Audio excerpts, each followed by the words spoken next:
Hello and welcome to the 19th episode of Faith Among Wolves. My name is Andrew, and today we're going to be delving into dating right after this.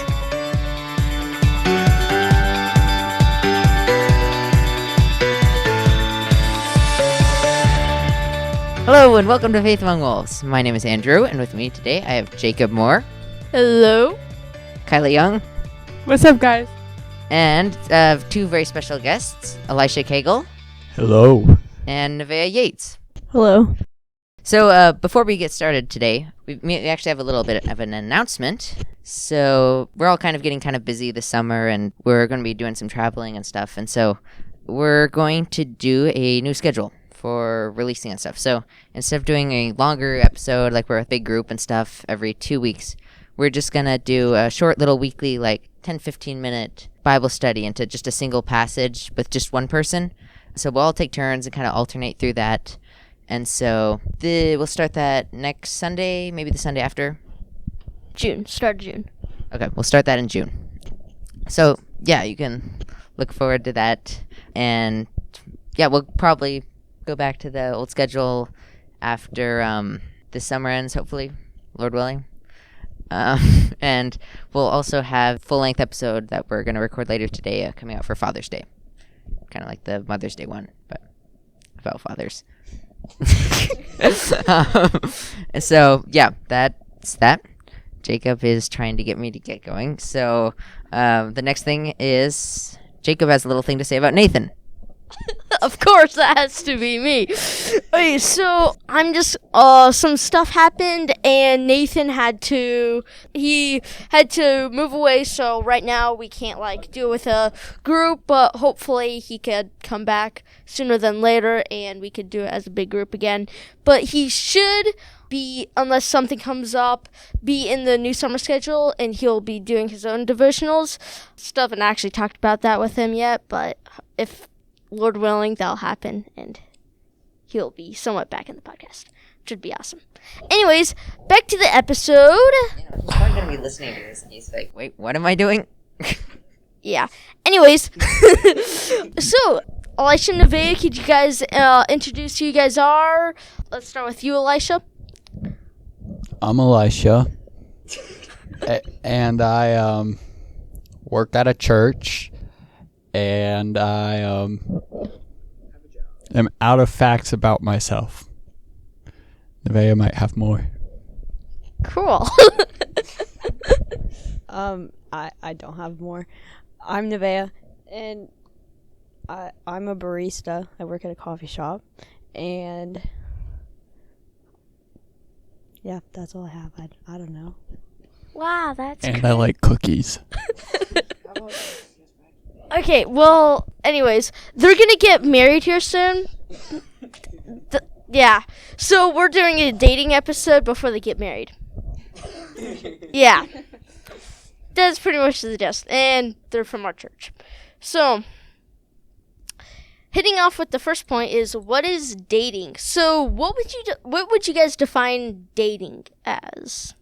That's a great question. I would describe dating as two individuals who are interested in each other and attracted to each other, who are looking to decide whether they can pursue a relationship. And once they pursue a relationship as boyfriend and girlfriend, then they are trying to decide if they are married. Usually, I would say the church usually teaches that dating is for the sole purpose of marriage. But I would say dating is for the purpose of finding someone who you can dig deeper with and search for that goal of marriage. So I would say when you're dating, don't date everyone with the goal of looking for marriage, because then you're not going to open yourself up to more relationships. You're going to want to marry the first person you meet, which ironically I did, but not because of that. I don't have anything to add to that. You talked a long time. Yeah. Great minds think alike. So, yeah, something I read somewhere was that dating is a process of evaluating whether you want to spend your life with a certain person, which is, I don't know, just something I read. So, yeah. So, moving on swiftly to point number 2, which is called, should you be dating? So, Elisha and Nevaeh, do you guys think teenagers should be dating? I know that's kind of a deep I feel like question. I can't say no because I dated as a teenager. I think it really depends on the person. It definitely depends on the teenager and their maturity level, and also who they're trying to date. And I think it depends on a lot of factors. I don't think that's a black and white, like yes or no question. Okay. Would you care to like elaborate a little bit more, or like what kind of factors and stuff? Or There's a lot of factors. One, like off the top of my head that I'm thinking right now is it's like, what is your reason for dating as a teenager? Like, I know I started dating him when I was like 14, so very young. But I've always wanted to get married young too, and so I would say like, if you're dating just to date, that's probably not good. And also if you're like dating is for the purpose of seeing who you would want to marry, and so I feel like if say your plans after high school are to travel alone for like 3 years, then I wouldn't recommend dating as a teenager, because why are you going to counteract your plans that you want to do after high school, I guess. And I guess plans change, and plans can change if you like are dating someone and you want to change your plans with them. But I don't know, I lost my train of thought. no, that's good. Oh, yeah, I think she kind of hit the nail on the head with the hammer. If you're responsible and mature, I think that's really what it depends on. That's probably the boundaries that I would set for someone who asked me is why are you dating? Are you dating because you're lonely? Because then you probably shouldn't be dating. Are you dating because you need friends? Well, then you probably need to find friends who are the same gender. But if you have a goal in mind, if your intentions are Christ focused, and you're searching, and maybe you even found someone who you think could be someone you would want to spend the rest of your life with, then I think it's a good idea to pursue a relationship. But otherwise, yeah, dating isn't something that's just for fun, or it's not designed for someone to just do without the intention of getting married. The whole purpose of searching for companionship, romantic companionship, is to get married, at least from a biblical perspective. And also another thing I wanted to add is it's something you should pray about too, because even if there's someone who you like, or you think you could even get married to, which I feel like you'd still need to get to know them better. But even if you feel like you really want to date them, maybe I would say pray about it, because what if God is calling you to something else, or at least something else for that season of your life? All right, so that brings us to the next question. I think you kind of touched on this, but so you kind of said it depends on a lot of factors, but let's say those factors line up and the person does want to pursue because end goal of marriage and stuff. Do you have any advice for people who want to date, teenagers? Set boundaries. If you don't set boundaries, then there's going to be things that you regret doing. There'll be choices you wish you wouldn't have made. But if you go into dating with reasonable expectations and remembering what the purpose is, and to focus on Christ, and you have boundaries and you talk about those boundaries with the person you're interested in dating, then it's a lot harder to cross a line or to mess up or to make a mistake that later on you'll wish you hadn't have made. And the boundaries thing too, that's a good thing to do, but I would say make boundaries before you're interested in dating someone. Like, make boundaries for yourself that you're going to follow before you already have like the kind of tainted, I don't know how to word that, but like the tainted mindset, because you like this person already, you might want to like change some of the boundaries that you maybe wouldn't have before. So I would say before you're interested in someone, or before you try and pursue a relationship, you need to make boundaries, because it's going to be a lot harder to establish boundaries, but make boundaries like once you're already in a relationship, or once you're already to the point where you need boundaries because you didn't make them before, if that makes any sense. Yeah, that does make sense. That's really good. Yeah. So let's see. The next question we have on here.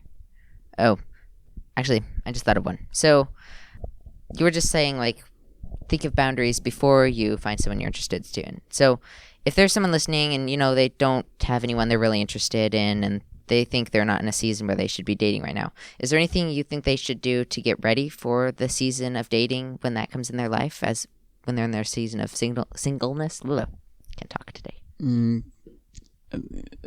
You should always be strengthening your relationship with God. So if you don't feel like you're ready for a season in a relationship and you're not even in a season where you've been focusing on the Word of God, then you're definitely not. Even when you think you are, if you aren't spending enough time with God, then it's probably not a good idea to date. I lost my train of thought. So, Nevaeh? Well, the making the boundaries list thing, I already said that. I'd make a list of boundaries that you would have or you think you should have when you are ready to date someone. And then also I'd say like a good thing to have is a list of, I don't want to say standards. What's the other word I'm looking for? Qualities. Make a list of qualities you're looking for in someone and make it, like, back it up biblically too. And why are you trying to take the microphone from me? Make a list of qualities, and you can pray about that list of qualities. Don't just make it like, oh, he has to have brown hair, she has to be this tall, or like not a pros cons list type thing. But just make a list of qualities, biblical qualities, and that you want in a person, and pray about that, and then you'll have something to like back up or compare the person to, if that makes sense. Not compare, but like, you know what I mean. She actually loves pros and cons lists. Just kidding. That's not a good idea. That's like Elriz, as the kids say. But also, I lost my train of thought again. 1 second. It's coming back around. Oh, yes. Don't flirt around. If you are not ready for a season, or you're not in a season where you feel like you're ready for a relationship, don't be chasing after women, and or vice versa. Don't be chasing after men. Don't put yourself out there. If you know you're not ready, then it's definitely not a good idea. Even if you think it's all fun and games, or you don't believe that you'll get serious with anyone, it's still not a good idea to have the mentality that women or men, or just the opposite sex, are there, hopefully not same sex, are there to are there to just play with you. The purpose of dating, like we said before, is to find a suitable partner. So while it's okay to be single and to be attracted to the opposite sex and have fun, and you still want to be careful about what that word fun means, and you want to have self-control and be conscious of the fact that you're not ready for a relationship. And I just wanted to add to my list of qualities thing is also, instead of just focusing on I want this quality in another person, this quality in another person, also focus on the qualities in yourself and make sure you're becoming the type of person someone else wants to date. Like, pretend someone else has a list set up already and be trying to actively better yourself in a certain area, like patience or etc. Yeah. And respect your mommy and daddy, because how you treat your mommy or your daddy will be how you treat your girlfriend or your boyfriend. So if you're being rude and disrespectful to your mommy, you're going to be rude and disrespectful to your girlfriend. And if you're rude to your daddy and you got daddy issues, then you're going to have issues with your boyfriend. So make sure that you are doing what you can on your side to strengthen your relationship with your parents. Yeah, that actually reminds me of something Danae said on the last podcast. She said your relationship with your mother will dictate your relationship with your future spouse and stuff. And so, yeah, that's certainly an interesting thing. Also, what you were saying a minute ago, it reminded me of a verse in 1 Corinthians 7:32 through 35. It says, I would like you to be free from concern. An unmarried man is concerned about the Lord's affairs, how he can please the Lord. But a married man is concerned about the affairs of this world, how he can please his wife, and his interests are divided. An unmarried woman or virgin is concerned about the Lord's affairs. Her aim is to be devoted to the Lord in both body and spirit. But a married woman is concerned about the affairs of this world, how she can please her husband. I'm saying this for your own good, not to restrict you, but that you may live in a right way, in undivided devotion to the Lord. And so it's just like your singleness is a time to pursue God and follow him with all your heart and mind and body and soul. And I'm not saying like marriage or having relationships is a bad thing. It's a good thing, then it's from God, but like your singleness is a time to follow God with like no distractions and just undivided attention on God. And yeah. And also, I was actually talking about that verse with our pastor this week, over the weekend during the work week, not the weekend. And we were talking about it, and it's actually important clarification. What Paul is saying here, he is not saying it is bad to be married. He's saying, as you should, your attention is going to be split. You're supposed to treat your wife as Christ treated the church, or vice versa. The wife is supposed to respect the husband as the church respects Christ, and both sacrifice for each other. That's a great thing, but it does come with a divided attention. But just be cautious with this verse and remember that does not mean your attention shouldn't be divided, that you shouldn't be caring for your spouse. It's important. And what Paul is saying here is that will happen in a good biblical Christian household. You will want to focus on your spouse's needs. Yeah. That's a good addendum. Yeah, so I guess that brings us to our third point, which is how to date. So you got into that relationship. Now, how should you kind of do this? So, Kyla, could you hit us off with our first question for Elisha and Nevaeh? The first question to the third point is, what is the companion mindset and consumer mindset? You can't hear Nevaeh, but she's asking what he meant by companion and consumer mindset. So I'm gonna explanate it. I'm gonna start using that word. So companion mindset would be you are searching for someone who you can walk in relationship with and who you can be a friend with, which, by the way, you want to date someone that you can be friends with. Whereas consumer mindset, you are probably searching for one thing, and that one thing is probably not love. You are probably looking for a pretty girl or a handsome boy. I don't know how to say this. That you can have fun with and not commit to. And so the consumer mindset is dangerous because you're searching for one thing. You're searching for a good time or having fun, versus actually wanting to get to know the person, seeing them as a human being. And so I would say making dating. Okay, perfect. So I would say the difference that companion mindset and consumer mindset makes in dating is a companion mindset sees someone as a human being, whereas consumer mindset, you're going to see it as an object or something that's expendable, something that you can consume, can be taken away from. You can subtract from it. So you can consume and consume and consume. You can go from person to person and not be content. Whereas a companion is a solid. It's something that's consistent and stays with you. And so you're wanting to search for someone who can walk beside you. Yeah, that's really good. So, when you're in a relationship, what should you be like while you're in a relationship? What should you do? Like, wow, that's very vague. yeah, that's probably very vague.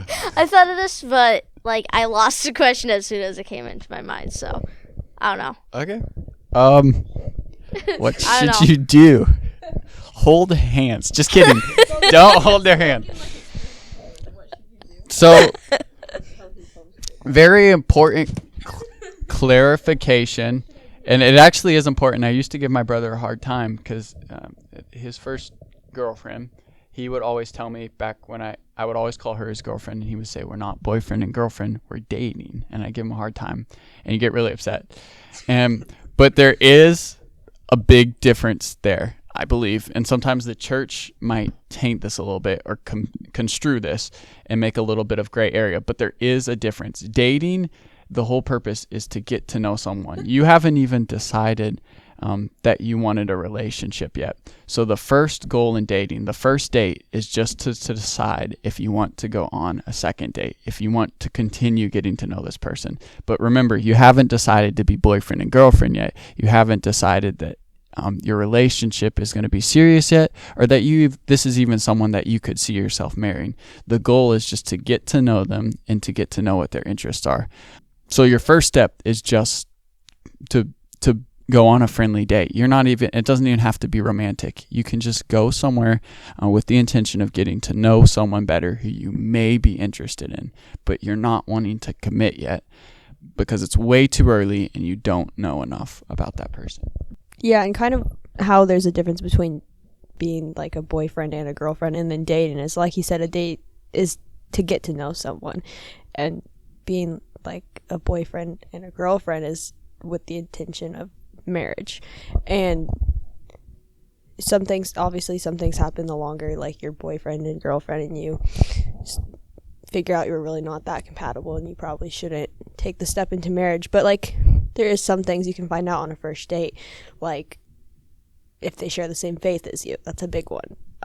Hopefully if you're taking them on a date, you already know that they share the same faith as you. Or if, I don't know, another example, but there's a lot of more surface level kind of things you can find out on a first date before you can figure out if there's someone you want to get in a relationship with. And also, sometimes, actually, I don't forget I'm a Christian. That sounds bad. I know I'm saved and I'm redeemed.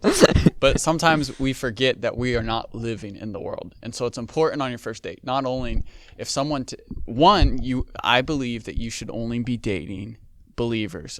I don't believe in missionary dating. I don't believe that it's your job to save someone. If your emotions are getting involved, your ministry is not going to be effective. That's not a good excuse to date someone. It's never a good excuse because they're just going to lead you down the wrong path and it will never end up okay. So when you go on that date with that person, even if you've already decided they're a Christian, they've told you they're a Christian, first date, it's also very important. You want to know more about that. You want to know, how serious are you at your church? How involved are you? What kind of things are you interested in doing? Yeah, what does your life look like? How many hours are you spending time in your word instead of playing video games or this? Because there's a lot of people, a large percentage of them, especially here in America, will say they're Christians. But you want to make sure that if you're serious about your faith, that they're serious about their faith. Otherwise, it's not going to work. And what you want to tell them is, I would encourage you to grow your faith, but I don't think it's going to work for us right now. I would spend time growing your faith before you step into a relationship. And that's a good boundary. That's a boundary, like Nevaeh said, that you want to have set beforehand. You want to be dating people who are at an equal walk with God. Missionary and dating are for two different areas of life. You shouldn't be doing one and the same. If you're romantically interested in someone, it's going to affect how you minister to them. Yeah. I've got a verse here that it's in 2 Corinthians 6:14-15. It says, "Don't be yoked together with unbelievers. For what do righteousness and wickedness have in common? Or what fellowship can light have with darkness? What harmony is there between Christ and the devil? Or what does a believer have in common with an unbeliever?" So. Exactly. Another reason, too, that you don't want to be unequally yoked is, I think he already said it earlier, about the no, maybe he didn't say it. Sorry, I'm tired. The reason it's they use the word yoke in the Bible is it's like a farming term, and it's for ox, right? Oxen, and Yeah. they have two ox who pull a heavy load, and if one ox is going one direction and one ox is going the other direction, it's going to make it a lot harder to pull, or they're going to be stagnant. They're not going to go anywhere if they're both pulling in opposite directions. So you and your spouse or boyfriend or girlfriend or whoever aren't going to be going closer to God. You're just going to remain stagnant because he or she isn't a believer, and then he or she is a believer. And then also, say you're dating with the intent of marriage, like you're supposed to be, and you end up marrying a person who's not a believer, and then the time comes where you have to raise kids. are you raising kids in the church or are you raising kids not in the church? That's also an important aspect because, yeah, I don't know. I just wanted to add that about raising kids later on. Yeah, and I actually heard an analogy that was in said book that I was reading. It was like saying that everyone's kind of running a race in life, but people are kind of running all over the place. And so some people will be running straight, some people will be running in circles, some people are running left to right. And so you want to find when you're single, you're just running by yourself, you're running towards God as fast as you can. And then eventually you find someone who's like running in the same direction. And you go up and figure out if they're going the same speed as you and all that. And then eventually you link arms and finish the race with them. So, but if you find someone who's running in the opposite direction as you are, or parallel or whatever, then you're just going to play a tug of war and it's not going to be much fun. So date women who can run in straight lines and quickly. Yeah, that's a great takeaway. Oh, and I had another thing on the unequally yoked thing. Sorry. About the yoke, too, is, well, when you're upset, or had a bad day or blah, blah, blah, whatever, in a hard circumstance, you're going to want to go to God. That's what you're supposed to do. You're supposed to go to God. Ideally, the temptation, too, would be... Sorry, I'm not wording this well. Basically, what I'm trying to say is you want to also have a spouse who's equally yoked to you because he or she will be able to point you back to God whenever you're not focusing on God like you should be. He or she will point you back to God, but if the other person isn't a believer in the first place or they don't go to God themselves, then they're not going to point you back to God, which is going to cause you to not only remain stagnant, but also degress in your faith, and that's going to impact you. And more likely than not, you're going to degress than them progressing.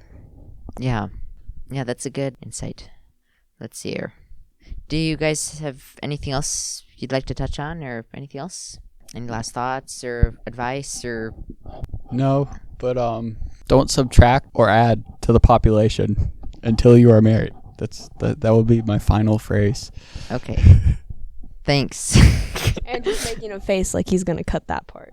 It's important to know, and don't put yourself in a position to add or subtract from the population. We don't want to risk it. If you can't explain how it happened, then we'll talk. So, yeah. Okay. Don't have fun. Don't have too much fun, but have fun.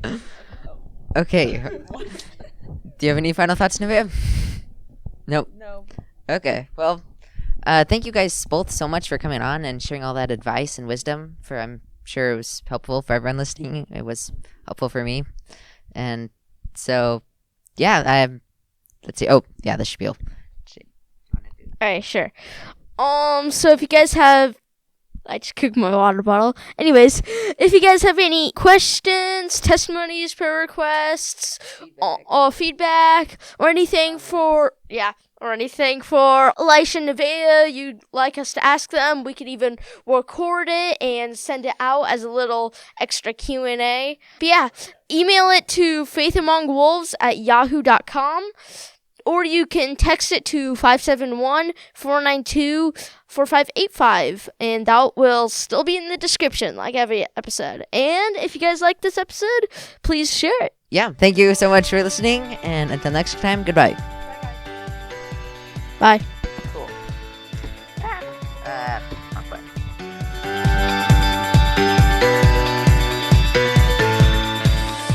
Great minds think alike. Telekinesis isn't biblical. Spirit-led. Spirit. That was not the spirit. Now I'm being what's that word? Hypocrite. Nope. A heathen. Yeah. Sacrilegious. Being sacrilegious. You're We could also What's the edit word? that out.